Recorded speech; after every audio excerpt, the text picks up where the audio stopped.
Hello, Gary here, and welcome to another episode of Lost Treasure Stories. If you're new to this channel and you like Lost Treasure Stories, be sure to check out our channel playlist for more stories just like this one.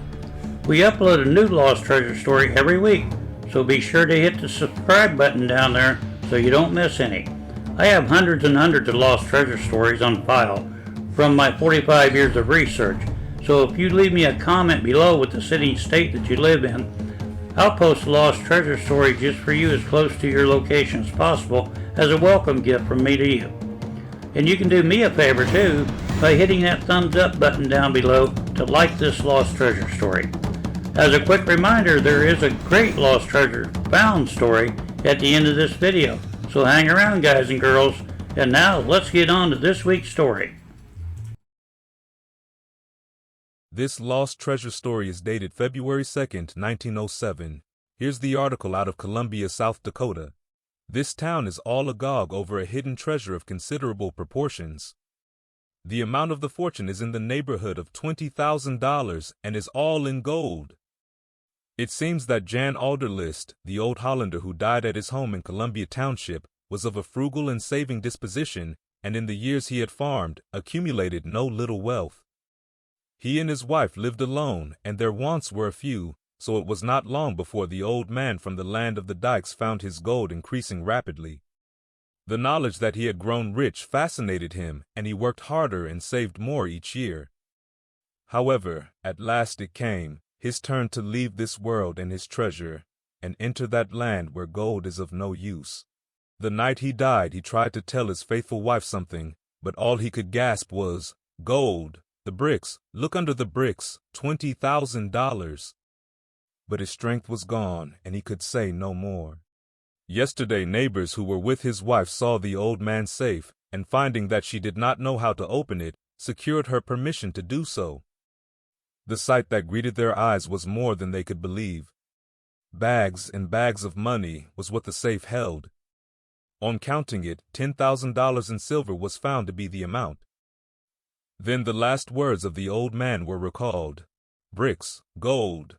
But what did he mean by bricks? The cellar of the house has a brick floor, and around the place are brick walks. Somewhere under these bricks is Jan Alderliste's $20,000 in gold.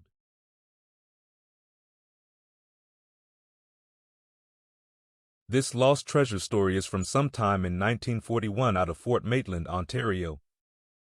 A fantastic story of pirate gold buried in a cemetery on Lake Erie shores is unfolding here as provincial police search for ghouls who desecrated the 54-year-old grave of Henry Furry near here. Alvin A. Barrick, 34 of Hamilton, a grandnephew of Furry, is already under arrest and others are being sought. Old-time residents of Haldimand County recall rumors of a mysterious stone chest which was uncovered while Furry's grave was being dug, but which was left unopened in the earth. One tradition is that the chest contained the doubloons and pieces of 8 from the Spanish Main, brought to Ontario by a former pirate. Another version of the legend states that it contained money hoarded by several Americans during the Civil War. Uncertain which side would win the conflict, this version runs the hoarders smuggled their money into Canada and buried it for safekeeping, no matter which way the war ended. Shifting sands, it is said, wiped out the landmarks which they had carefully noted, with the result that they were unable to later find the spot where they cached their treasure.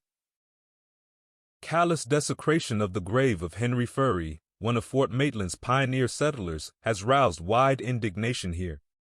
The grave was dug open and the remains of the casket scattered, as the ghouls apparently probed in every direction for the treasure which they hoped to find there. Whether their quest was rewarded none can say as yet. William Burkett, 86, grandson of Furry, states that he has many times heard the story of American gold being buried in the grave, but he voices doubt that the Vandals found it, if it were ever there.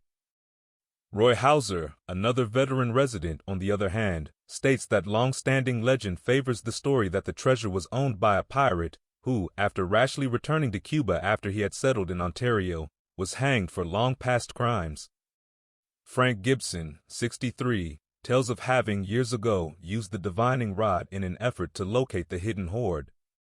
He says that the rod showed a little sign near Furry's grave, but gave more indications outside the cemetery.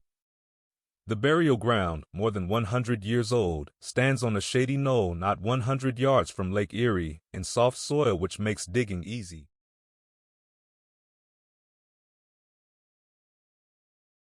This lost treasure story is from a newspaper article out of Muskogee, Oklahoma, May 16, 1904. The recent discovery of buried money at several places in the Indian Territory has created a new interest in the story of old Ben Marshall, who buried his wealth at the beginning of the Civil War and died with the place of its hiding a secret. When the war came, there was a landed aristocracy of citizens, of mixed white and Indian blood, in the territory, and most of these were wealthy. Of these, Ben Marshall was one of the best known. He was an aristocrat among the Indians in Alabama. He took his allotment to where the town of Girard now stands, and when he sold it to the town, he received a large price. He had the trading instinct, coupled with a keenness almost Yankee, although he was princely in his bounties. Ben Marshall came to Indian Territory and settled on what has been known as the Points, rich bottom lands between the Verdigris and Arkansas rivers. Here he had 500 slaves to cultivate his thousands of acres. There was not a bank within 100 miles, and his accumulated wealth was converted into gold and kept on the premises. When the war came and it became unsafe for anyone to remain in the territory, he went south. He went later to Stonewall in the Chickasaw Nation. A short time later he returned in the night with one of his farm hands in a wagon and dug up the money left at the old place. It was loaded in sacks and hauled away. There was $60,000 in gold.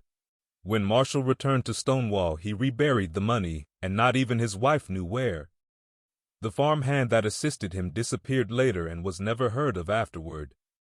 When the old man died suddenly, his secret went to the grave with him, and the money is still in his hiding place, although repeated search has been made for it.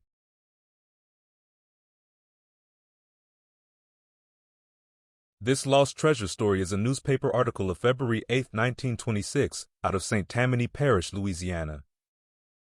Torrents of rain failed to dampen the ardor of several hundred men and boys who searched for buried gold today and tonight on the old Quave homestead, located about 5 miles from Abita Springs. Picks, hoes, shovels, and practically every other implement obtainable was wielded hour after hour without success by the treasure hunters.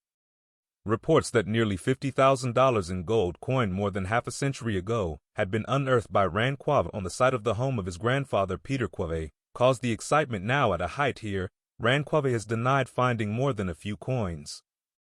Cries of anticipation more frequently heard today when searchers happen to discover old tin cans or bottles in the earth they were removing.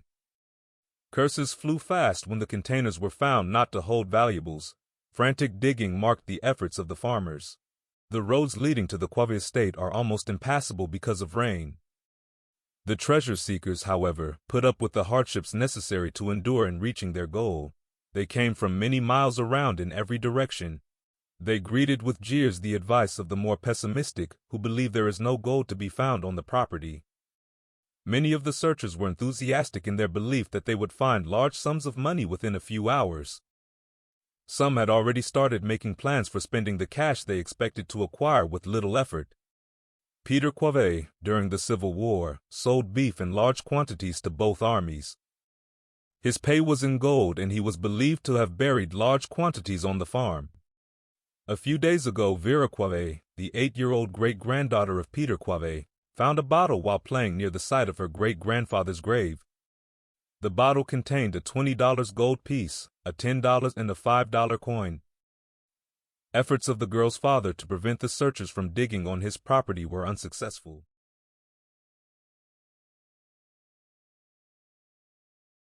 This story of lost treasure found is from a newspaper article of September 29, 1835, out of Virginia, and it reads, "A deposit of gold coins was recently found upon the farm of a gentleman in Fauquier. The amount obtained was several $100s. As these coins were somewhat scattered, it is uncertain but that there may be still more deposited in the earth from which these were taken. They bear the date from 1725 to 1794, and have probably lain where they were for many years.